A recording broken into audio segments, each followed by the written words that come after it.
Hello everyone, आप सभी का मेरे चैनल में एक बार फिर से बहुत बहुत स्वागत है। संडे का दिन है और आज है मदर्स डे। तो आप सभी को मेरी तरफ से हैप्पी मदर्स डे।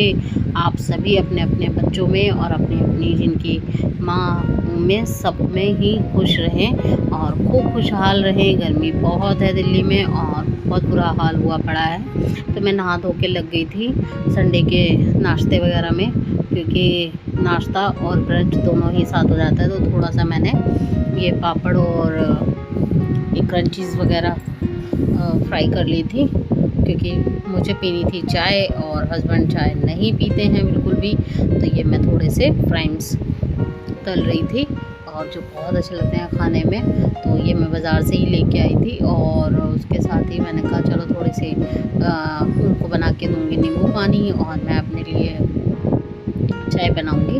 तो इसलिए मैंने ये थोड़े से फ्राइम्स तल लिए थे।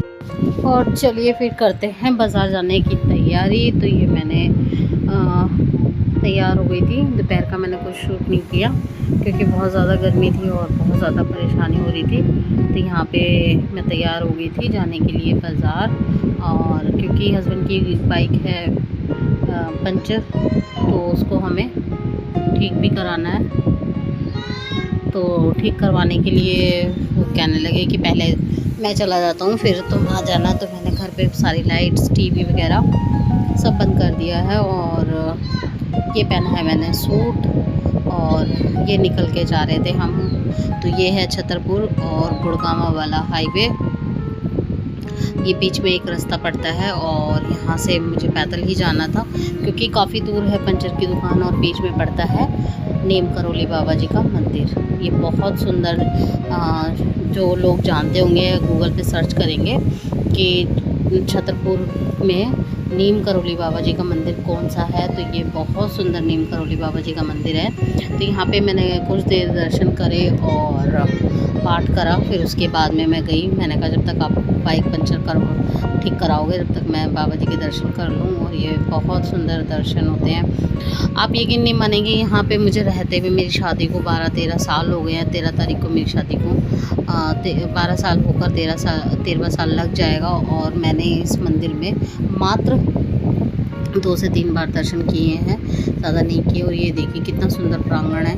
यहाँ पे ये पार्किंग के लिए अभी इन्होंने बहुत अच्छी पार्किंग बनाई है, काफ़ी मतलब बड़ी पार्किंग है। और यहाँ पे जैसे भागवत होती है या कथा वगैरह होती है तो उसका भी प्रोग्राम रहता है। और सैटरडे संडे को तो यहाँ पर अक्सर वो पड़ता ही है, सुंदरकांड का पाठ होता है नीम करौली बाबा के मंदिर में। और ये मैं आ गई थी यहाँ पर जहाँ पे बाइक हस्बैंड पर पंचर करवा रहे थे।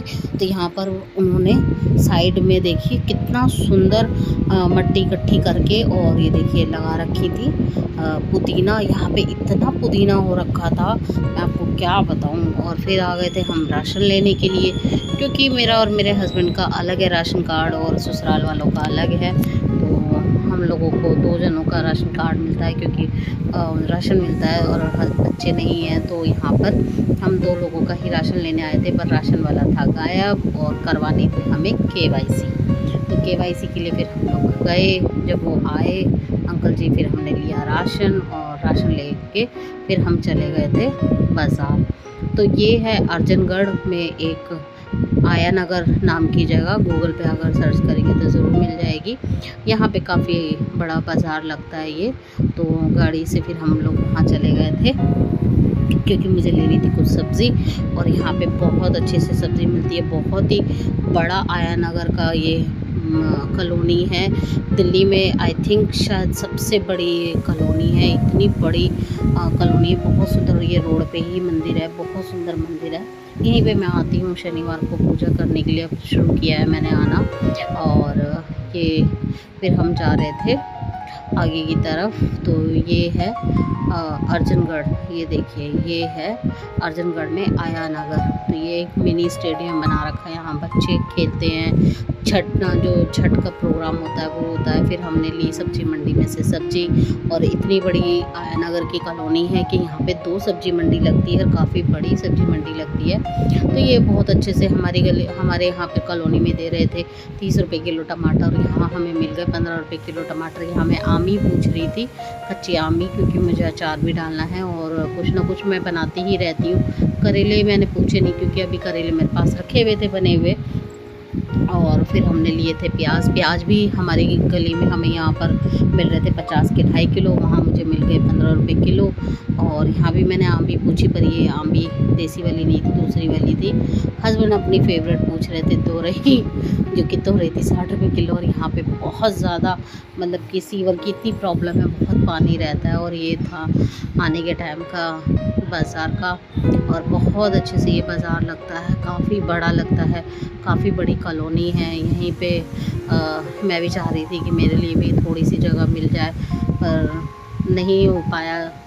और यहाँ पे फिर ये हस्बैंड ले रहे थे कुछ, ये खेत वाले भैया आए, मतलब फार्म हाउस में ही ये खेती करते हैं, तो इनसे ली थी हमने भिंडी और ली थी धनिया की पत्ती। फिर घर आके मैंने बनाया खाना, क्योंकि हस्बैंड जी की फरमाइश थी कि आज बना लो छोले भटूरे। तो मैं सुबह ही मैंने छोले भिगो दिए थे और आके फिर करी थी मैंने छोले भटूरे बनाने की तैयारी। आते आते हमें यहाँ पर घर पे 9 बज गए थे, और 9 बजे के बाद में मैंने फिर तैयारी करी थी। तो यहाँ पर मैं बना रही थी छोले भटूरे, क्योंकि मैं और मेरे हस्बैंड दोनों ही बाहर का नहीं खाते, बहुत कम होता है, बहुत इमरजेंसी भी क्या, मैं अक्सर घर का ही खाना बनाना प्रेफर करती हूँ। हर चीज़ घर में ही बनाती हूँ, चाहे कुछ भी हो, ब्रेड पकौड़े, छोले भटूरे, कचौड़ी वगैरह सब कुछ घर में ही बनाती हूँ। मुझे पता नहीं बाहर का पसंद ही नहीं आता है, पर कभी मन करता है बाहर किसी का हाथ का खाने का। आई थिंक जैसे कोई मम्मी थी तो मम्मी खिला देती थी। कहते हैं माँ का मदर्स डे स्पेशल होता है, नहीं, मैं कहती हूँ माँ के लिए तो हर दिन ही स्पेशल होता है अपने बच्चों के लिए। जो माँ कर सकती है वो दुनिया में कोई नहीं कर सकता। मैं अपनी मम्मी को बहुत मिस करती हूँ, बहुत ज़्यादा, बहुत ही, क्योंकि वो थी तो शायद मुझे दुनिया में किसी की ज़रूरत नहीं थी।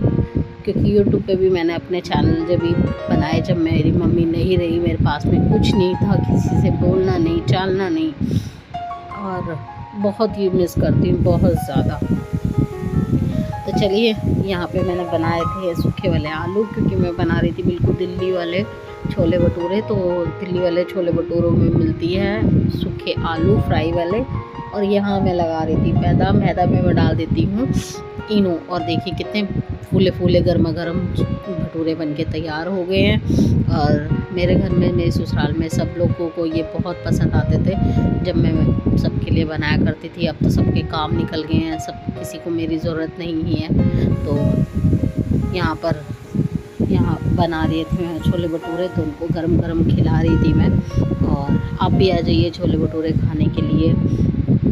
और ये देखिए बहुत अच्छे से बनाए मैंने छोले भटूरे, क्योंकि मेरी एक आदत है, मैं कहीं पे भी बाहर जाती हूँ तो मैं ज़रूर आके एक बार नहाती हूँ, चाहे सर्दी हो गर्मी हो कोई भी मौसम हो। और क्योंकि मुझे ठाकुर जी की पूजा करनी होती है, आके मैंने ठाकुर जी की पूजा करी, फिर हस्बैंड के लिए खाना बनाया। तो ये मैंने रखे थे, अपनी थाली तैयार कर रही थी। तो धनिया पुदीने की चटनी भी बना के रखी हुई थी, क्योंकि दिल्ली के छोले भटूरे में धनिया पुदीने की चटनी भी मस्त होती है। और मुझे अगर खाना होता है तो मैं प्रॉपर हर चीज़ बना कर ही खाती हूँ। अगर खाओ तो फिर ढंग से खाओ, नहीं तो मत खाओ। और ये गर्मा गर्म तो खैर मम्मी के राज में मिल जाते थे खाने के लिए कोई भी चीज़। अब तो अपने लिए अपने हाथ से बनाओ और खुद ही खाओ और दूसरों को खिलाओ। कौन खिलाने वाला बैठा है, या तो अपने बच्चे होते हैं तो यहाँ तरस आ जाता है। जैसे मैं अपनी मम्मी को अक्सर कहा करती थी, मम्मी आप बैठो मैं आपको बनाकर खिला दूँगी, और वो मेरे से कहती थी कि नहीं तुम बैठो मैं तुम्हें खिला दूँगी। तो इस तरीके से फिर मैंने सारी तैयारी करी थी, नींबू भी रखा था और धनिया पुदीने की चटनी भी। प्रॉपर मैं खाना मुझे इसी तरीके का चाहिए, अगर खाओ तो ढक के खाओ, नहीं तो मत खाओ। और ये धनिया पुदीने की चटनी मैं इतनी भर के ही बना कर रखती हूँ, क्योंकि मुझे बहुत पसंद है। और मेरे पापा जी को तो बस धनिया पुदीने की चटनी दे दो और रोटी दे दो, वो इसी में खुश हो जाते थे। रात का खाना कभी नहीं खाते थे।